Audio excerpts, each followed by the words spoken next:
Good morning student. আজ আমরা আমাদের দৈনন্দিন জীবনে যে সমস্ত টার্মগুলো ইউজ করি বা যে সমস্ত ফ্রেজগুলো ইউজ করি তার মধ্যে একটা বিষয় নিয়ে কথা বলবো। আমরা যেগুলো ইউজ করি যেমন good morning, good afternoon, good night, good evening ইত্যাদি ইত্যাদি। তার মধ্যে এই একটা ফ্রেজ গুড মর্নিং এমন একটি ফ্রেজ যার অর্থ কিন্তু সুপ্রভাত নয়। এটা আমাদের একটা ভ্রান্ত ধারণা আছে যে গুড মর্নিং মানে সুপ্রভাত বা শুভ সকাল, তা কিন্তু নয়।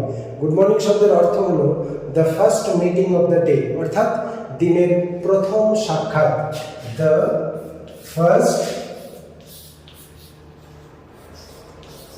Meeting of the day.